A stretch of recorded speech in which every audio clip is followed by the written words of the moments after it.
تو کوئی مثلا ایسی الحمدللہ ایسی جھوٹا رو رہے ہیں، جھوٹا مثلا ایسی اگر وہ مثلا ایسی فارملٹی کے طور پر کر رہا ہے کچھ دکھاوا کے لیے، تو یہ جائز نہیں ہے، یہ کیا ہے، کیا ہے، یہ مکروہ ہے۔ پھر فرماتے ہیں وَرَدُّ السَّلَامُ وَالدُّعَاءُ فِي غَيْرِ الْمَنْهِيَّةِ، مثلا کسی نے آپ نماز پڑھ رہے تھے، ٹھیک ہے، نماز کے دوران مثلا کسی نے آپ کو مثلا سلام کہا، ٹھیک ہے، تو مثلا اس کو کیا کرنا، مثلا سلام کا جواب نہیں دینا ہے آپ نے،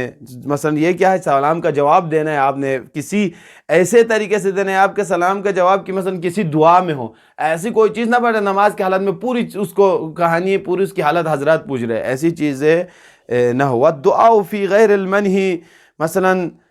منہی عنہ لا یخلو عن کراہتی ولا یبطل الصلاۃ، ایسی دعاؤں کا نہ پڑھنا،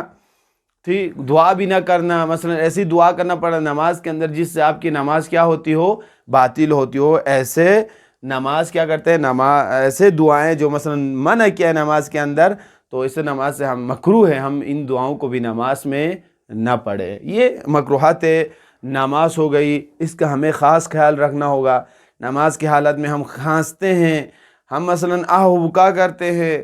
انگلیاں چٹکاتے ہیں، اس سے کیا ہوتی ہے، دوسروں کی نماز کے اندر بھی خلل آتا ہے۔ اسی لیے نماز کی حالت میں ایسے کھڑا ہو جائے جیسے کہ ہمارے آگے پیچھے دائیں بائیں ساری چیزیں سے، مثلا ہمارے یہاں ایسے بم تیر رکھے ہوئے ہیں، اگر ہم نے تھوڑی سی غلط حرکت کی یہ آ کر ہمارے پر لگ جائے گا، ایسی حالت صورت میں ہمیں کھڑا ہونا ہے۔ تو یہ مکروہات نماز کے سلسلے سے میں نے بیان کیا۔ اب جو دوسری چیز ہے، فرماتے ہیں نماز توڑنے کا مسئلہ، کس وقت، کیسے مواقع پہ، کیسی صورت میں ہم نماز توڑ سکتے ہیں؟ ایا نماز ایسی چھوٹے موٹے کام کے لیے، کسی کا فون آ گیا اٹھا کر دے دیا موبائل، اس کے خاطر مثلا نماز توڑ سکتے ہیں؟ یا مثلا کوئی بچہ آ گیا سامنے، مثلا وہ وہاں بیٹھا ہوا ہے رو رہا ہے بہت زیادہ، اس کے خاطر ہم نماز توڑ سکتے ہیں؟ کن موارد میں ہم نماز توڑ سکتے ہیں؟ شاہ زید محمد نور بخش رحمۃ اللہ علیہ نے بتایا وَيَحْرُمُ قَطْعُ الصَّلَاةِ بِغَيْرِ ضَرُورَةٍ عَظِيمَةٍ، کسی بغیر بڑی ضرورت عظیم کے علاوہ ہم نماز نہیں توڑ سکتے ہیں، اور وہ موارد بھی بیان کیے شاہ زید نے، فرمایا وَيَجِبُ لِدَفْعِ الْمُضِرَّةِ مِن نَفْسِهِ، وہ خطرے والے مواقع، وہ خطرے والے وقت، وہ خطرے والی صورتیں کون سی ہے؟ میرے نفس کو خطرہ ہے بھائی، اگر میں یہ نماز پڑھتا رہوں گا 4 رکعت تک پڑھنے تک، مثلا دشمن آ کر میرے اوپر حملہ کرے گا، مجھے مار دے گا، یہاں پر نفس کا خطرہ ہو، اپنی جان کا خطرہ ہو، یا مثلا بلڈنگ کا ایک جگہ سے ایک نماز جس جگہ پڑھ رہا ہوں، ایک طرف کا جو پلہ ہے وہ گر گیا ہے، ایک کھمبا، دوسرا کھمبا بھی گرنے کو تیار ہے، اور مجھے خدشہ بھی، اندیشہ بھی ہے کہ نماز ختم کرنے تک کیا ہو جاؤں گا، میں یہاں پر نیچے جا کر مر جاؤں گا، تو اس وقت توڑنا، مثلا نماز کو توڑنا ہے، ایک یوں صورت۔ اور دوسری صورت فرماتے ہیں او من غیرہ، یہی جان کا خطرہ کیا ہو، کسی دوسرے کے لیے بھی ہو، مثلا میں مثال دے رہا ہوں، ایک بچہ مثلا آپ نماز پڑھ رہے ہیں کسی دوسرے منزل میں، 2-3 مثلا فلور میں، آپ سیکنڈ 3rd فلور میں نماز پڑھ رہے ہیں، بچہ بھی ہے وہاں پر، کھڑکی کھلی ہوئی ہے، آپ نماز 2 رکعت میں پوچھے دیکھ رہے ہیں کہ آپ نے بچہ کس پہ چڑھ گیا ہے، کھڑکی پہ چڑھ گیا ہے، اگر میں نماز اختتام تک یہیں رکھوں تو بچہ کھڑکی سے کیا ہو جائے گا، گر جائے گا، تو بچہ بچانے اس وقت آپ نے مثلا نماز کو توڑ کے اس کو بچانی ہے۔ جیسے فرماتے ہیں تشبیہ شاہ سید محمد نور بخش رحمۃ اللہ علیہ نے مثال بھی لائے ہیں، کتخلیص انسان او حیوان محترم من ہلاک بغرق، مثلا موارد بیان کیے، جیسے ایک انسان بھی ہو، آیا چاہے حیوان بھی ہو، یا کوئی حیوان مثلا آپ نماز پڑھ رہے ہیں کہیں پر غرق ہو رہا ہے، پرانے زمانے میں مثلا گھوڑا ہوتا تھا، کسی نہر، کسی دریا، کسی سمندر کے کنارے نماز پڑھتے تھے، جانور پانی کی خاطر جاتا تھا، وہاں جا کے مثلا غرق ہوتا تھا، آپ نماز ختم کرنے تک آپ کی سواری غرق ہو رہی ہے، مر رہا ہے، تو اس صورت میں آپ نماز توڑ سکتے ہیں۔ یا مثلا کہیں پر غرق ہو رہے، یا کہیں آگ لگ گئی، آپ کے دوسرے منزل میں آگ لگ گئی، سارے شور کر رہے ہیں، آپ مثلا لگے ہوئے ہیں الحمدللہ رب العالمین، اخلاص کے ساتھ آپ پوری نماز ختم کریں، نہیں، اس وقت آپ نے نماز کو توڑنی ہے، آپ نے اس کو بچانا ہے۔ او صبین او عدوین، یا کسی درندے کے خطرے سے آپ کے اوپر حملہ ہو سکتا ہے، یا دوسرے کسی پر خطرہ ہو سکتا ہے، کسی دوسرے کوئی مشکلات بھی ہو سکتی ہے، او عدوین، یا کسی دشمن کے ڈر سے، تو اس وقت ہم نے نماز توڑ سکتی وغیرہ ہو۔ غافل عنہا ومطلع علیہا ولا یسع التاخیر ویساوی فیہ ضیق الوقت وسع الوقت للصلاۃ ویجوز لقضاء الدین، یعنی بہت سارے موارد بتا دیں، مثلا آپ نے کسی سے قرض لیا ہے تو کوئی قرض والا آ گیا آپ سے قرض لینے کے لیے، ٹھیک ہے، رد مظالم کے لیے کوئی قرض مانگنے آ گیا نماز کے حالت میں، تو قرض دینے کے لیے آپ نماز کیا کر سکتے ہیں؟ توڑ سکتے ہیں، نماز جائز فرمایا شاہ سید محمد نور بخش رحمۃ اللہ۔ والودیع ما سی الوقت، یا مثلا کسی کی امانت ہے، امانت کو لوٹا رہے ہیں، تو اس صورت میں مثلا آپ نماز کیا کر سکتے ہیں؟ ان مواقع میں آپ کو نماز توڑ سکتے ہیں۔ اور ایک چیز بتائی شاہ سید محمد نور بخش رحمۃ اللہ نے، آپ کو معلوم ہے ان موارد میں نماز کا وقت اس کے علاوہ نہیں ہے، نماز کا وقت ختم ہوتا جا رہا ہے، تو فرماتے ہیں شاہ سید محمد نور بخش رحمۃ اللہ اس وقت آپ نے نماز کی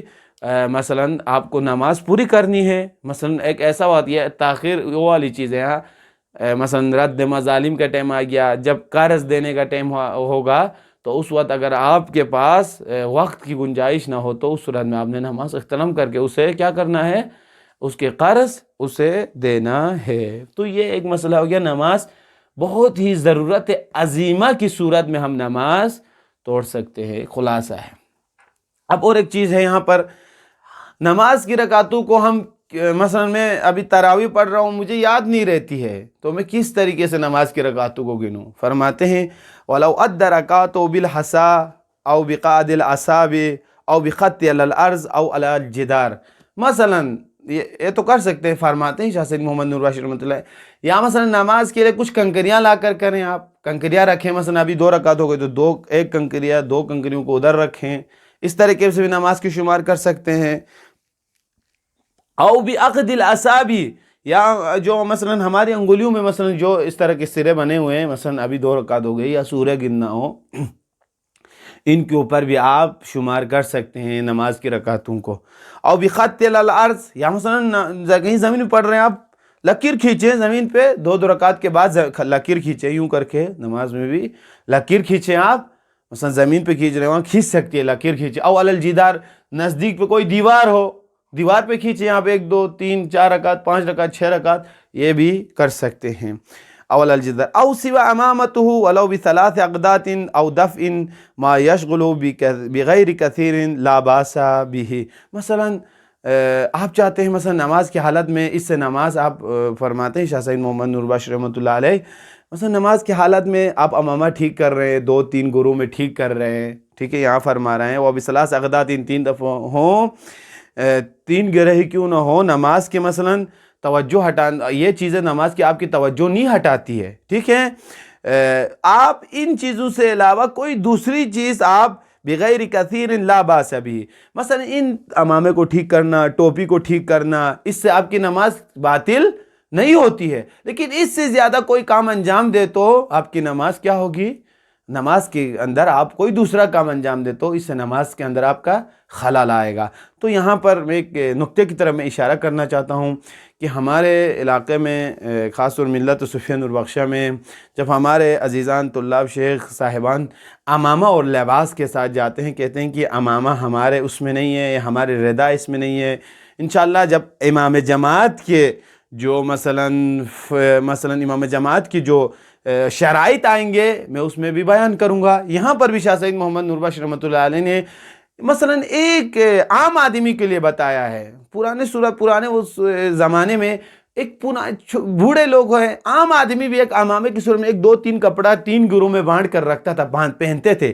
فرمایا نا او سوال امامت ولو ب3 اقدات او دفع ما یشغل بغیر کثیر لا باس، امامت،